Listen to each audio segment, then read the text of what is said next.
bill to the House. The question is that the motion be agreed to. David Clark.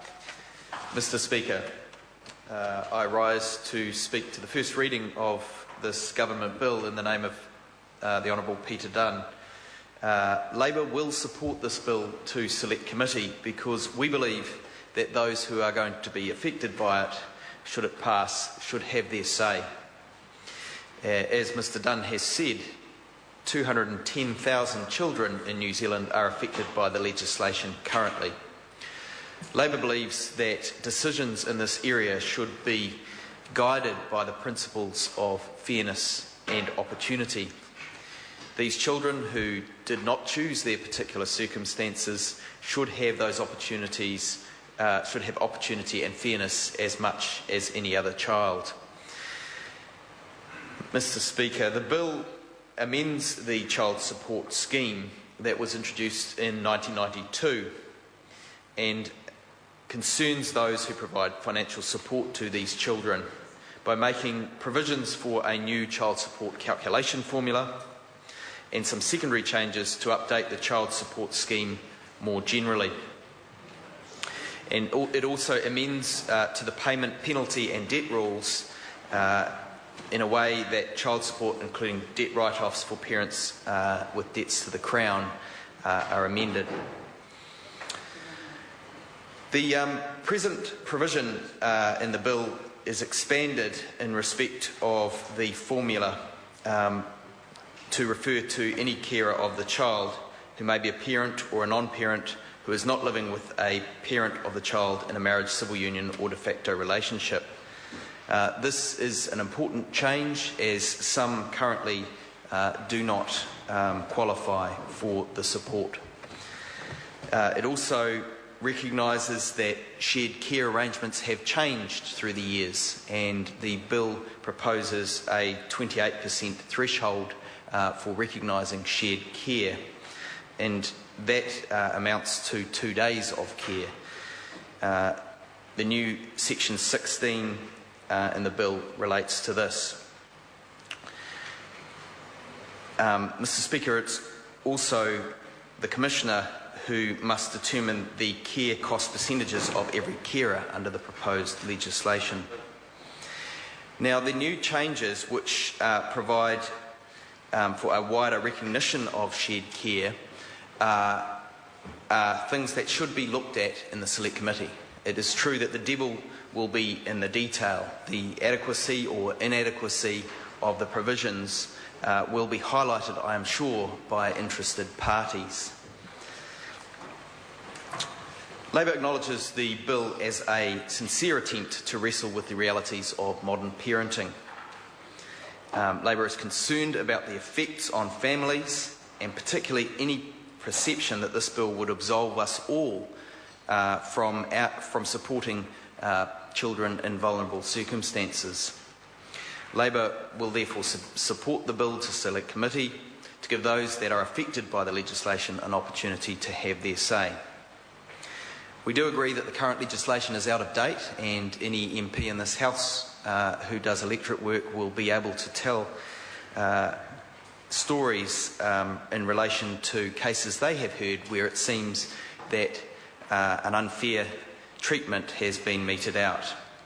Of course, these are difficult decisions, and no bill can ever account for every circumstance. It is hoped that the majority of these things can be sorted out privately, and this bill, in its updated form, should it go through, be a backstop.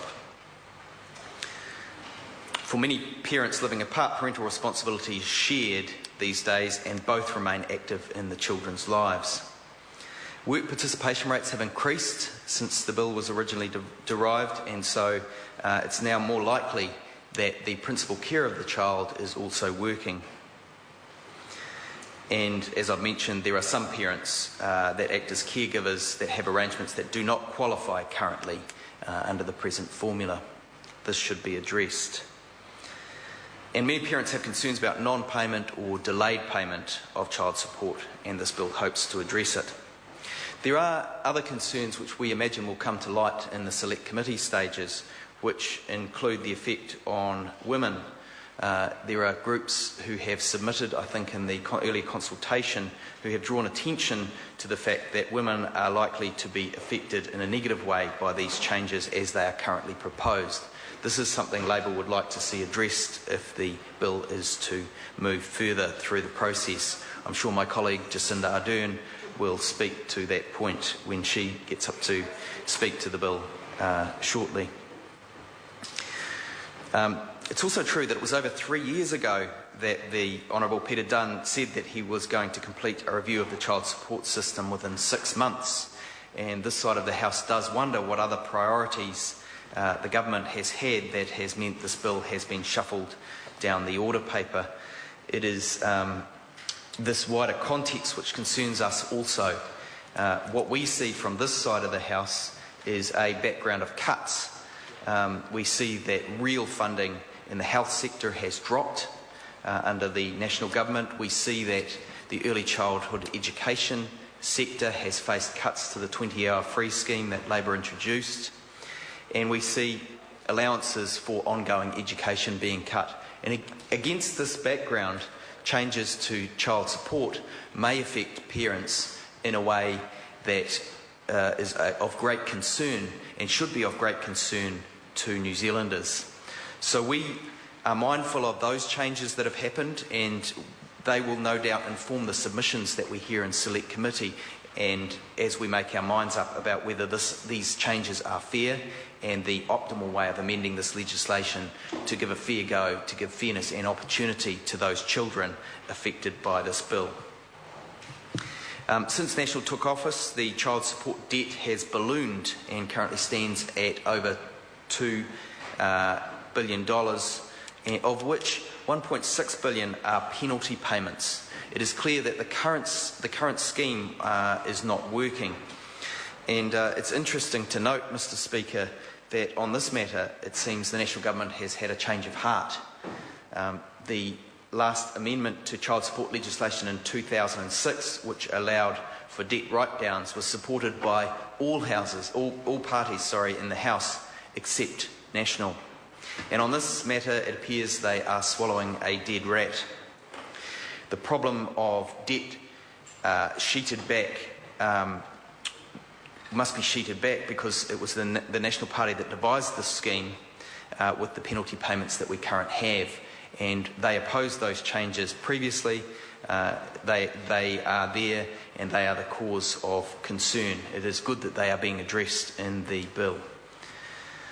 The bill allows for further write-off of child support debt under certain circumstances.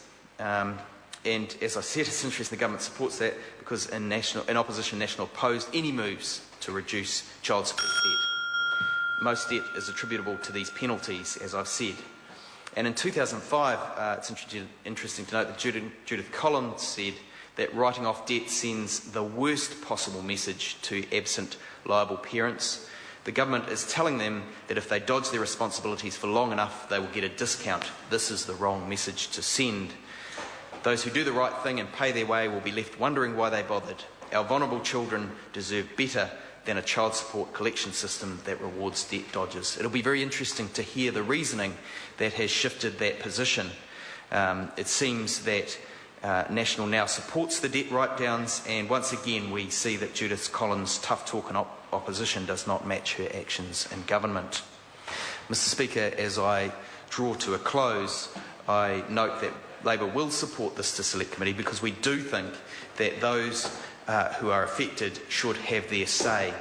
They had their say a long time ago when the bill was first mooted, when Mr. Dunn went out consulting, but much water has passed under the bridge and that debt has subsequently ballooned. We look forward to hearing that fairness and opportunity will be preserved against that background of cuts to vital services, Mr. Speaker. The devil will be in the detail, and I have no doubt that we will have many submissions of high quality on the adequacy of the amounts proposed in the Schedule 2, Expenditure on Children, on page 53 of the bill material, and also in the formula in section 29 for assessing the annual amount of child support. So, Mr. Speaker, Labour supports the bill to Select Committee, and we look forward to hearing from submitters who will be affected by this bill about the adequacy of its provisions. Thank you. Pesida Semlora Winga. Thank you, Mr. Speaker.